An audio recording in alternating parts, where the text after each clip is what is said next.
known for a lot of my works, and a lot of my one-liners, like "to be or not to be," or the famous soliloquy from Romeo and Juliet, "Romeo, Romeo, wherefore art thou Romeo? Deny thy father and forget thy name. His names are not meant to be cherished."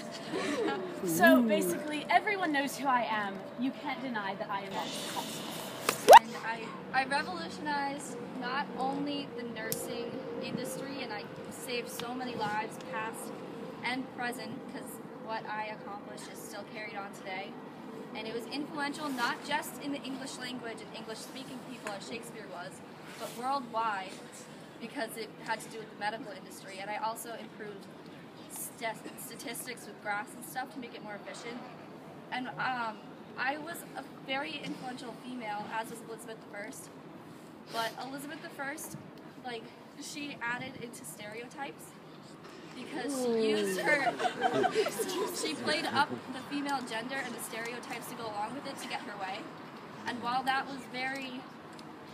helped her, I went against female stereotypes to not only improve the women's movement, but accomplish things and put down stereotypes. Like a phoenix, England rose from the ashes of a tattered nation, embraced the limelight.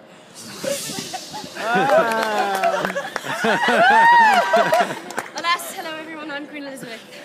You see, when I came to power in England, the nation was broken. I united England based on religion, based on economics, military and politics. Because of me, England is the empire it is today. I brought us into the forefront of nations across the world, and the power of generations to come, and all of you is owed to me. Thank you. Oh boy. Huh?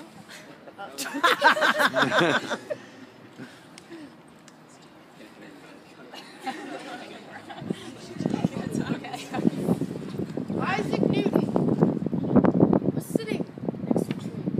He was pondering the thoughts of life and just thinking, how is it? And then an apple fell. He picked it up and he looked at it and he said, "What? How did this fall?" We thought, could it be anything but maybe? He thought, and he kept thinking, he pondered mathematical equations to come up with this theory. I'm Winston Churchill, Prime Minister of the beautiful nation of Britannia. I led the Allies through the Second World War. I fought in the first one, and I fought in South Africa for the Empire. If it wasn't for me, you'd all be speaking German right now. Now, I do believe that everybody in this balloon were all worms, but I do believe that I am a glowworm. And in conclusion, kill the Queen, democracy's better. I've been on this balloon for one bloody day now, and I'm sick and tired of Shakespeare whining. In every single one of your stories, they all die at the end. Keep someone alive for once. Like really, I kept this entire nation alive. And Elizabeth. I want to do this. Baby. Really, how many diplomats did you sleep with?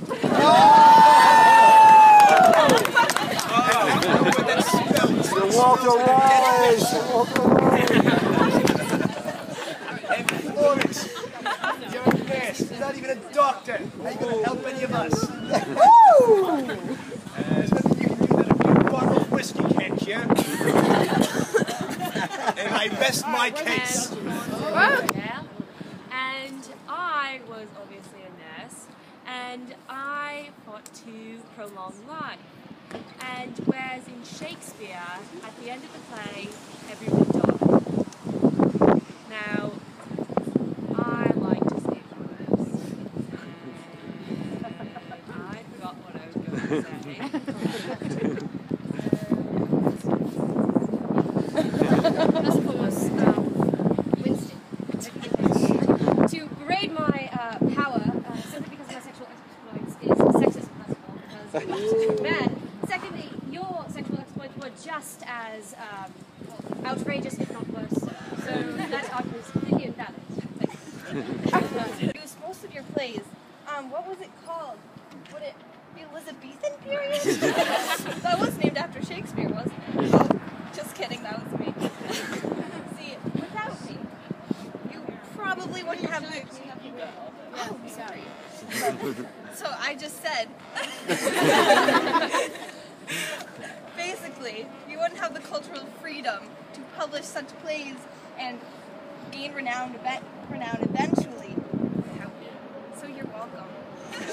So basically, what makes me so fabulous is everyone wants to be me.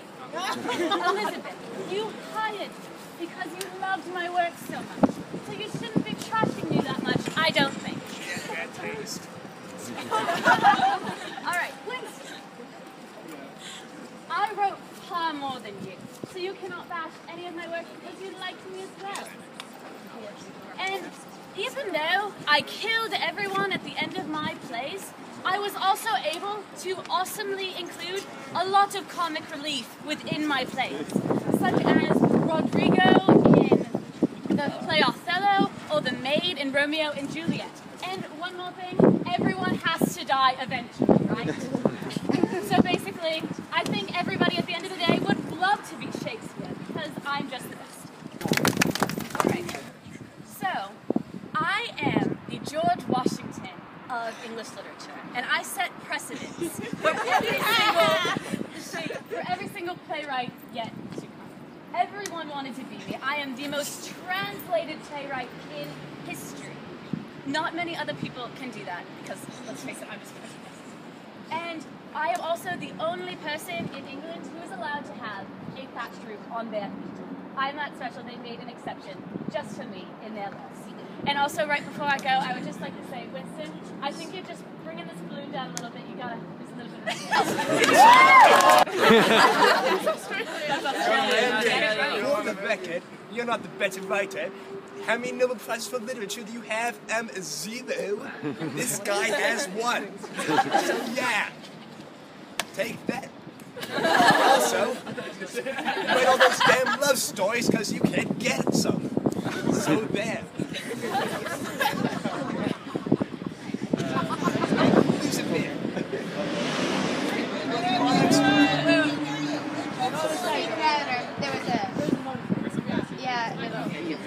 Elizabeth, I served under 5 different of you bloody monarchs and you didn't do a thing.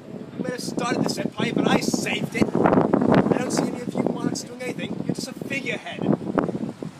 You're the queen, democracy's better. The empire began because of me. See, the Spanish Armada was defeated under my rule, and that was when the naval power of Britain became the first and foremost in the entire world, and continued through your reign, your rule over England. And alas, my monarchy was not a figurehead. Indeed, I had incredible power, very different from the monarchs of your day. So you owe all your success. You would have had no country to save if it were not for me.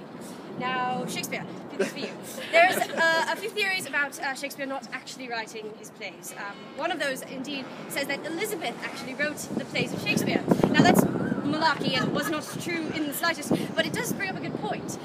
You owe your success to me. First of all, I did bring you into my home and had you perform plays for me because I enjoyed your work. Your work is astounding, and the cultural implications of your work is incredible, and thank you, first and foremost. But I must say that your popularity is due in part to me and the nation I created and the work I gave to you. So you're welcome. Thank you. All right.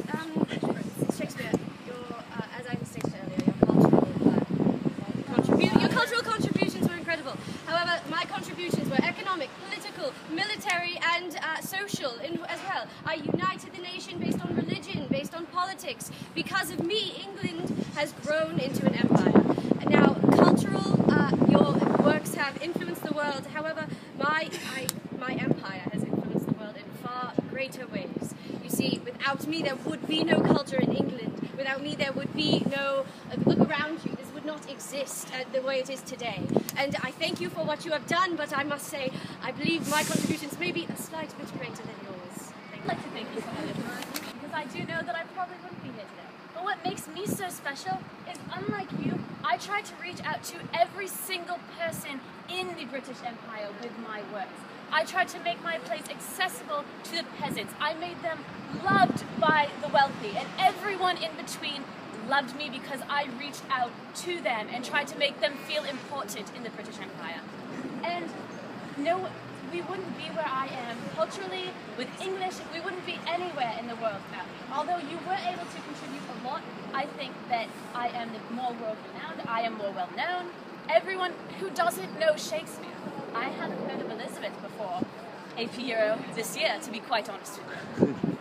I just think that I'm a little like and fit.